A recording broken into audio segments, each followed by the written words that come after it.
Всем привет! С вами Вуван. Мы очень скучали и нам не терпится поделиться свежими новостями. Так что устраивайтесь поудобнее и не отрывайтесь от экранов. Меня зовут Валерия Голубева, и в этом выпуске. В университете открылась выставка страниц истории КГПИ и СГУ имени Петерима Сорокина. Акция «Улыбка Гагарина» и интеллектуальная игра «Время первых». Как в СГУ отметили День космонавтики. Музыкальная пауза в Увне и большой сюжет о гуманитариях. Или как в Сыктывкарском университете прошла традиционная неделя Института гуманитарных наук. В музейном комплексе Сыктывкарского университета открылась выставка «Страницы истории КГПИ и СГУ имени Петерима Сорокина». Она посвящена юбилеям высших учебных заведений Республики Коми. Подробнее в сюжете Андрея Мишарина. Выставку готовили с декабря месяца. Подбирали фотографии, искали документы, изучали архивы и проверяли достоверность каждого экспоната. Мы показываем историю, как шаг за шагом, как развивались эти учреждения до слияния, после слияния. Страница за страницей, как в альбоме, мы перелистываем и узнаем, что происходило, какие события происходили друг за другом. Композицию выставки составили исторические витрины, как событий прошлого века, так и сегодняшнего дня. Они разграничены цветовой палитрой, от черно-белых тонов до разнообразных красок. По словам директора музея, задача медийного комплекса – это сохранение исторической памяти. Мы показали только на этой выставке лишь некоторые страницы, самые яркие. Суровые 30-е. Грозные 40-е, восстановление народного хозяйства, целина, эпоха социализма, да, это все только страницы истории. А так ведь вузы работали ежедневно, каждый день. То есть осветить всю историю в одной выставке практически невозможно. Поэтому эти страницы истории, они будут меняться, дополняться.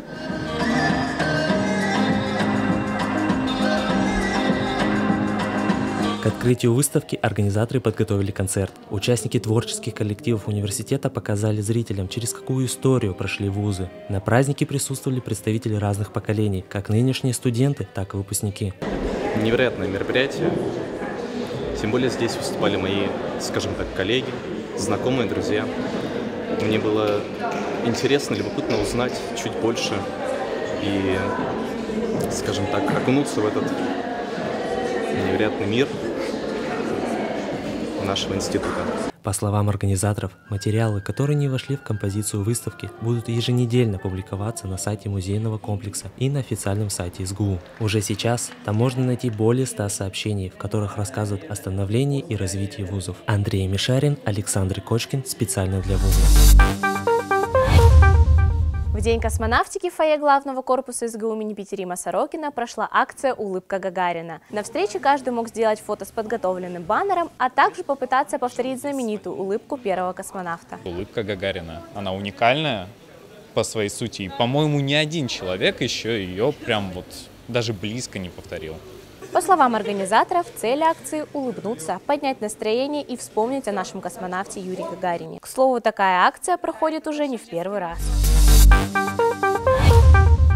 Знаете, астроном Фред Хойл говорил: космос от нас совсем не так далеко, как кажется, всего в часе езды, если ваша машина способна ехать вверх. А вот наша машина космических новостей продолжает ехать вперед. Во вторник состоялась интеллектуальная игра «Время первых», посвященная Дню космонавтики. Остальное в сюжете Богданы Акопян. Игру организовал поисковый отряд «Поколение». По их словам, она направлена не только на досуг и приятное времяпрепровождение, но и на развитие патриотического воспитания у студентов. Победителю, занявшему первое место, будут награждены кружками и пиццей от Пронкерс. Второе место будут вручены блокноты. И третьей команде будут вручены также пицца. Игра состояла из 5 раундов. Первый – квиз из 3 туров. Здесь участникам необходимо было показать свою эрудированность в области космонавтики. Во втором этапе игроки разгадывали ребусы, а в третьем показывали свои творческие способности. Как однажды сказал советский космонавт Геннадий Падалко, космос – это космос. Ничего похожего на Земле нет. И в этом мы можем убедиться на сегодняшней игре. Кстати, прямо сейчас ребята собственноручно делают космические корабли из бумаги.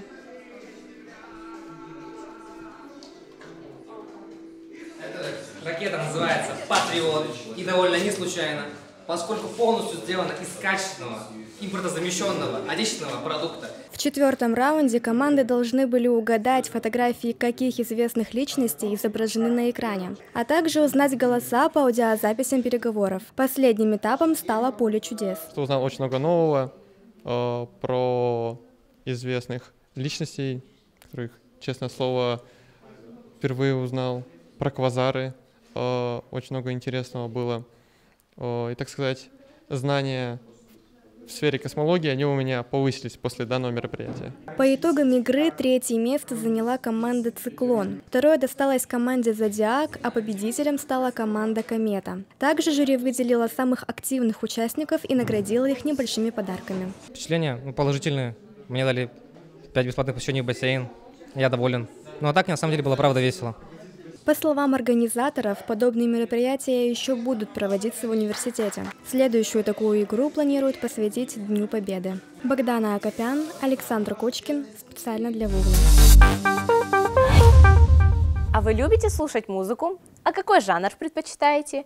И, кстати, вы вообще знали, что 13 апреля отмечался Всемирный день рок-н-ролла? Нет? А вот мы знали. Это отличный повод сделать музыкальную паузу в наших новостях. Что сейчас слушаешь? А сейчас я слушаю Авичи. Честно, название уже не помню, но исполнитель хороший. У Джарахова «Не надо влюбляться». Пирокинезис, Веснушки. Песня Анастасии Логиновой, такая песня Том Зон, «Молодой человек». Полину Гагарину. Напой, пожалуйста. Не надо влюбляться, ла-ла. И там дальше матерные слова, поэтому я не буду. Ты сейчас ласковый рассвет встречаешь, скажи, ответь. Что посоветуешь сегодня послушать? Стигмата, Сентябрь горит. Лично мой любимый певец — это Стурмае, французский певец, который в своих песнях раскрывает очень социальные и, в принципе, психологически важные темы, если почитать перевод его песен. Доброе утро, Катя Гордон. Классическую музыку. Давайте Виктора Цоя, почему бы нет? Хороший исполнитель. Всю последнюю неделю Институт гуманитарных наук вещал и развлекал студентов и преподавателей. Каждый учебный день проходили мероприятия в рамках ежегодного события – недели ЕГН. Наши корреспонденты сходили на них и выяснили все подробности. Стартовала неделя ЕГН в прошлую субботу с всероссийской образовательной акцией «Тотальный диктант». После выходного она продолжилась литературной мафией. От обычной версии игра отличается привязкой к стандартным ролям различных персонажей из классической литературы. Например, Воланд из «Мастера и Маргариты» — это мафия, а Аркадий Башмачкин из «Шинели» — мирный житель. Неделя ЕГН нужна для того, чтобы, как мне кажется, сплотить студентов ЕГН, а также, может быть, как-то больше вовлечь в университетскую жизнь студентов и как-то, может быть, разнообразить обычные учебные дни. Егора, передаю его. Андрей, ты что делаешь? Андрюша! Организаторы позволили любому участнику побыть ведущим и корректировать правила так, как ему будет удобней. По словам самих игроков, хоть людей и пришло мало, зато все между собой ближе познакомились и весело провели время. Студенты должны проводить время не только за учебниками, какими-то конспектами, но также и знакомиться с другими курсами, может быть, с курсами постарше. Это дает им возможность как бы обрасти связями, может быть, найти друзей, единомышленников. Многим из них сейчас действительно не хватает вот такой разгрузки. Следующим мероприятием недели ЕГН стали литературные чтения. Тема – столетие поэта Юрия Левитанского. Началась встреча с прочтением ведущим стихотворения поэта «Кто-то так уже писал». Затем зрители познакомились с биографией Левитанского, а участники по очереди прочитали выбранные стихи. Апрель. Будет апрель, вы уверены? Да, я уверен. Я уверен, что будет апрель. Это возможность открыть для себя нового поэта, и я думаю, что когда кто-то другой просто читает стихотворение, оно оживает, можешь какие-то смыслы для себя новые узнать или через призму восприятия другого человека увидеть творчество его. Прийти и выступить мог любой желающий. Участники делились личными историями и переживаниями, через которые они находили связь с выбранными стихотворениями. Вообще, мне нравятся такие мероприятия, очень уютно, как-то по-домашнему, и это сближает, это помогает найти единомышленников.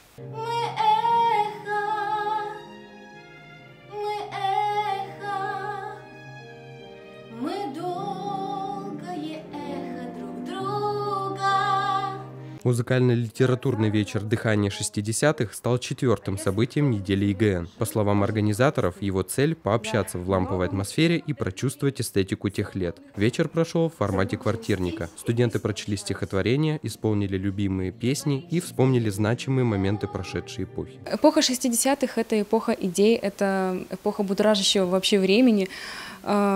И поэтому для многих близка просто эта тема. Тогда было очень много писателей, очень много прекрасных песен выходило, и мы решили как-то воплотить это здесь, в стенах аудиторий. Следующей на очереди прошла традиционная для недели ЕГН интеллектуальная игра «Что, где, когда». Каждый год студенты из разных институтов активно принимают участие в турнире. В этот раз за первое место соревновались 10 команд. В том числе после 2 лет паузы поучаствовала и команда преподавателей. Ностальгия. Мы раньше играли на республиканских турнирах. Решили вспомнить. Игра состояла из 20 вопросов. В этом году они отличались высоким уровнем сложности. Турнир потребовал от участников познаний в таких областях науки, как история, философия, география, спорт и многое другое. Были задания, на которые правильный ответ не предоставил никто, а были и те, что вызвали интерес и удивление. Вопросы они кидали тебя из одной плоскости в другую. Если на исторические вопросы мы отвечали более-менее ровно, то на вопросы, к примеру, потому что Гарри Поттер или Звездным войн, я ни те не люблю. И вот так вот выходит. А и в принципе мы когда-то вот были близко к ответу. Вот последний вопрос про дойку коров. У нас один ответил правильно, и мы зарубили эту идею. После всех раундов жюри по сумме набранных баллов определили победителя. По результатам игры первое место заняла команда Удоли из Института истории и права.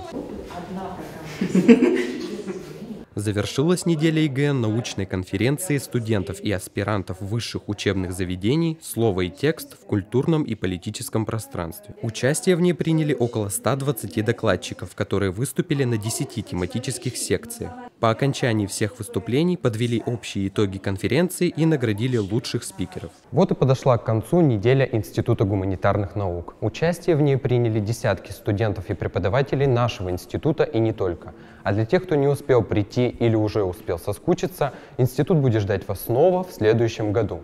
Егор Денисов, Олег Хохлов, Полина Холодова, Александр Кочкин. Специально для Вувна. На сегодня все. Слушайте музыку, отдыхайте и ждите новый выпуск Вувна. Всем пока-пока!